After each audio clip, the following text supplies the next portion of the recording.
Hi everyone, welcome back to my channel. So this week I wanted to talk to you about my pediatric rotation. I just finished pediatric outpatient rotation, but I also had privileges to go to the hospital whenever there was a newborn or if any of my patients were admitted into the hospital. So I want to start out by telling you guys how the rotation went, my hours, what I did during the rotation, and then at the end, I'll give you guys some tips that I think will be really useful once you start your pediatric rotation. So, clinic was basically from 9 to 5. Is he still hungry? So clinic was basically from 9 to 5, Monday through Friday.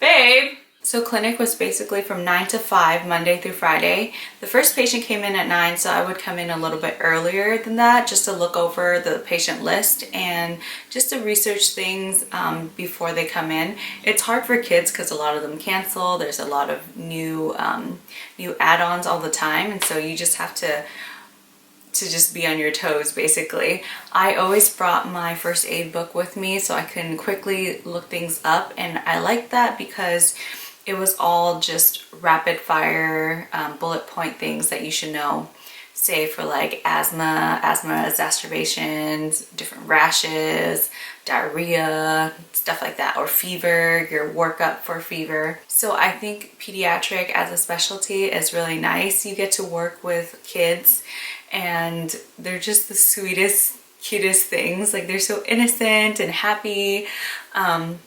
I said in my last vlog, I actually liked this pediatric rotation a lot more than my last one when I was a med student. And I think that's just because I'm a mom now and I think I can relate more to my patients. The parents always ask me, are you a mom? Like, do you have kids? And this time I can actually say yes. And I feel that they trust me a lot more and we have that connection because I have kids. Doesn't mean you won't do well on a pediatric rotation if you don't have kids, but I thought it was just so much more fun now that I do have my own little one and seeing all his milestones and all that stuff. And also I think this rotation was a lot better because I'm doing it during the summer. Not a lot of kids get sick during the summer for some reason, and when I was a med student I actually did it during flu season. So all the kids came in snotty, gross, with fevers, throwing up, diarrhea. It was really, really bad. We did nasal swabs for influenza and we did throat swabs for strep like all day, every day during that rotation. And so I personally think it's just during the season, but it was nice to see both aspects about it. It's also nice for pediatrics, even though you see a lot of patients, they already have like a set template. So like a 2-month well child check, you have a template. 4-month well child check, you already have a template. And so your notes are usually very fast, and I usually type them up right in the room with the patient. And so you don't necessarily have to bring a lot of your work home with you. As compared to family medicine, I feel like there's just so many things that you can write about, and sure there's templates for like cough, muscle pain, but it's very extensive and very detailed. All in all, like I had a really good time working in the clinic. I think growing up, my parents always thought I was going to be a pediatrician because I just loved kids so much and I just wanted to play with kids. And I think it deterred during my med school rotation, I think it deterred me away from pediatrics. I told myself that I liked peds once in a while, sprinkled into my other patients, but I couldn't do it all day, every day. I don't know if you guys can hear Wyatt, he's like talking out there. So some tips I wanted to give you guys, or things that you should study before pediatric rotation, is one, know your milestones. I like to split them up into categories.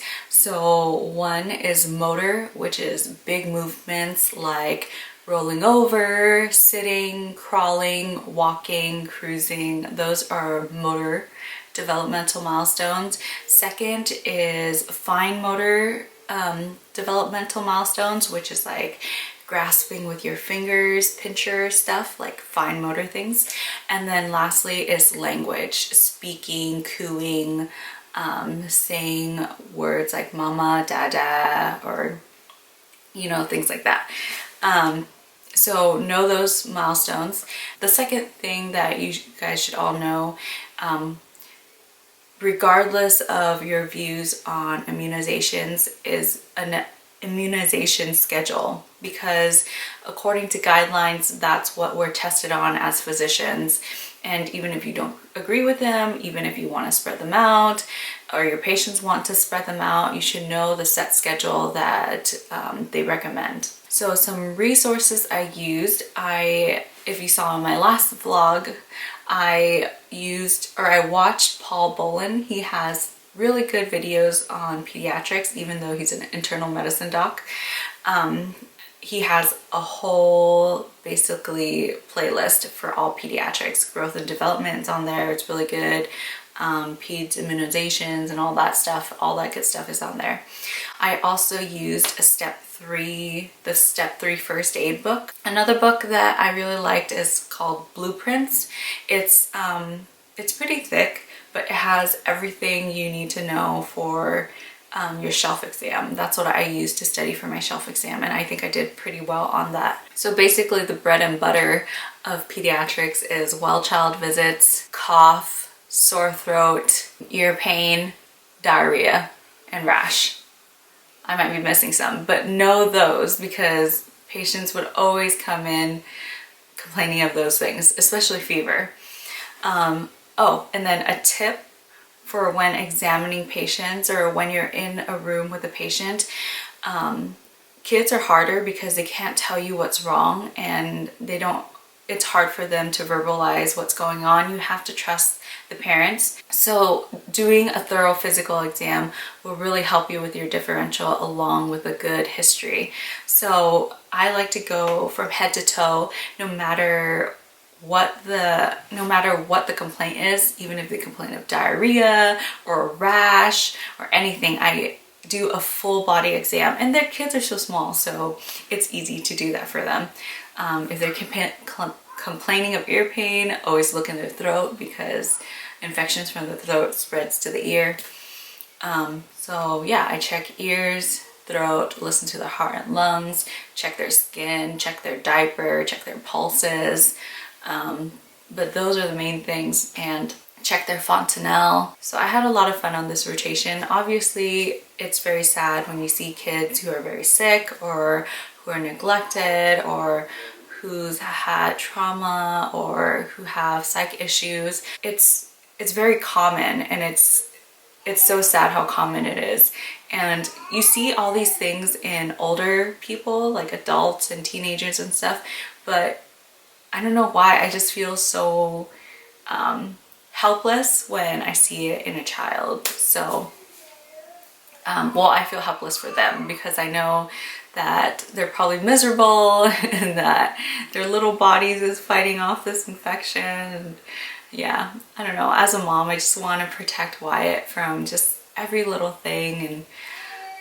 And definitely during this rotation, it made me so nervous about all the little things. Or it made me so nervous just to see things, and I'm just like, oh my god, does Wyatt have this? There's this thing called Craniosynostosis.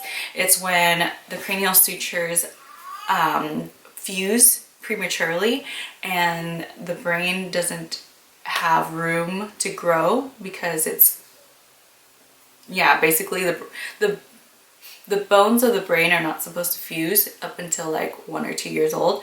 And so when it fuses prematurely, the brain's still growing, but the skull isn't. And so it creates increased cranial pressure, and that can be really deadly. And then you would have, the only way to fix it is to go in and have surgery and cut open the sutures and cut open the skull.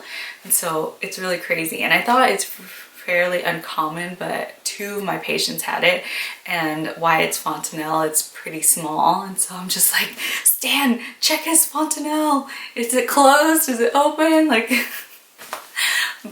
but yeah, I know, I'm just an over worrying mom. So yeah, I think I rambled on enough. If you have any questions, please leave them in the comment section below.